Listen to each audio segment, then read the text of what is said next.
What's up, YouTube? This is Too Raw for TV, aka Darth Apocalypse. So this is another video request from Dorian. This is a what-if scenario between the 2002 Nets and the 2026 New York Knicks. And of course, I've already talked about the Knicks just now in the particular video I just did about the Kings. The Knicks, of course, won the championship this past year. Uh, Although I do think they're going to miss Mitchell Robinson. I think they will miss him.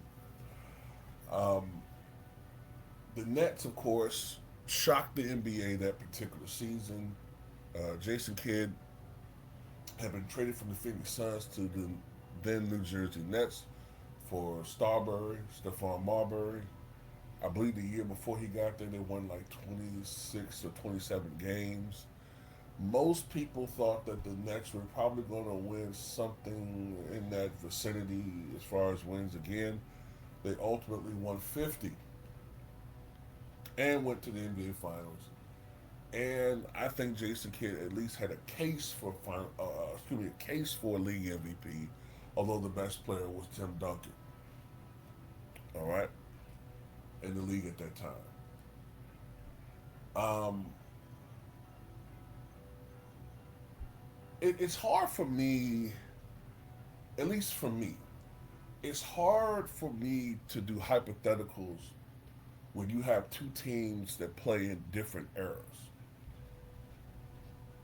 It's difficult because the roster for the New Jersey Nets was constructed to be competitive and to win in that era, which was predicated more on half court offenses and when defense, rebounding, playmaking, and having a great traditional floor general like Jason Kidd was very important, but in particular defense. This is a defensive league. We're in an offensive league now, right? Although defense is still important, you see it when we go to the playoffs. I mean, how often do we really see the best offensive team win a championship? It almost never happens, right? So I'll say this. To make up for that, what I usually do is the team that's at home plays by the rules of the era in which they play in.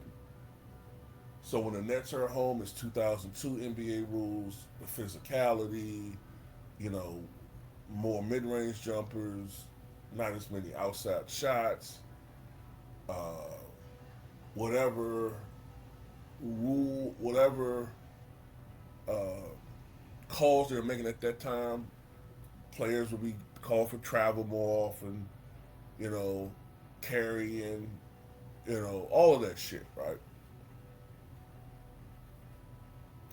I tend to think that the Nets will be blown out to a degree when they're playing at New York, but when they're playing at home, um, I think those are very competitive games.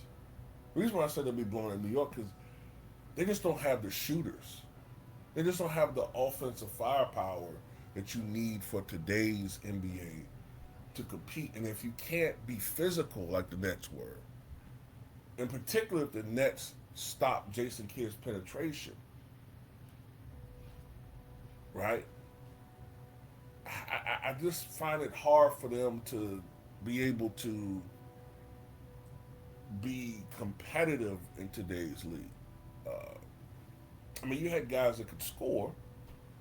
Kerry Kittles, Richard Jefferson, Keith Van Horn. Was Keith Van Horn on that team? Or was he gone? He might have been gone. He might have been gone by then, but then came back later on. I can't remember. But anyway, I just don't know what a team that has Aaron Williams and Todd McCullough.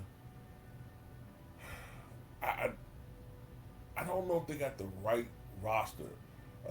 Keenan Martin. They don't have shooters. And you need shooters in today's game. You need 3 and D guys. Uh,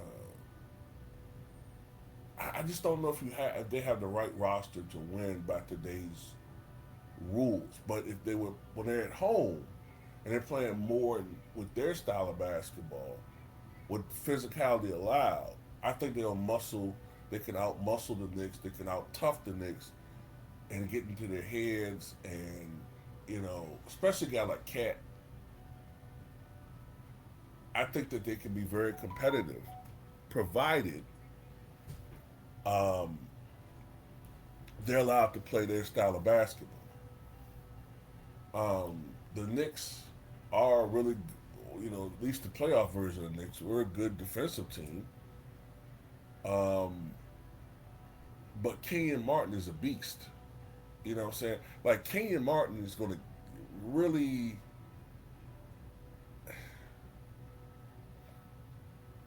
if he's allowed to play his style of basketball in the early 2000s, he's going to bully Cat. He's going to bully him. He's going to bully him. And if Cat's not allowed to, or at least because of the style of play, he's not shooting quite as many threes. It's more mid-range jumpers. He's getting fouled a lot more often when he's driving. And, it's not all these pussy-ass fucking flagrants. Then the Nets, I think, will be a lot more competitive and make this more of a series. It's styles, it's rules, it's the way they're being allowed to play, in my opinion. So if it's a more physical, grinded out, half court type game where the scoring is lower and the Nets are dictating the pace, I give the Nets a chance.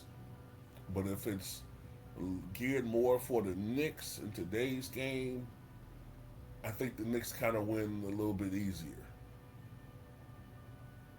I know it's a cop out ass answer, but that's the best I'm gonna do. But anyway, basically what I'm saying is I really don't know. I don't know, man. I don't know who's gonna win this one. It depends on how they're gonna be able to play. I mean, yeah, Cat did a good job against Victor Wembanyama, but that's this era.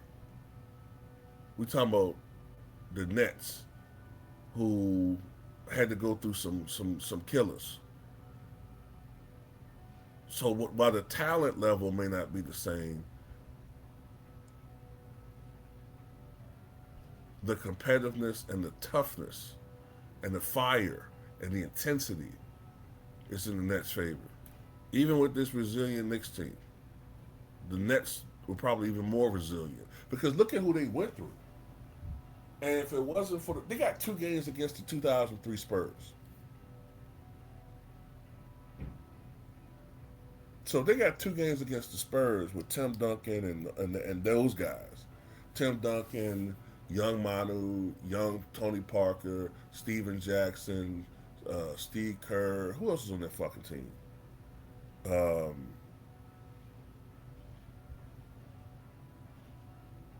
I was on that team. But if they can get a win against that squad,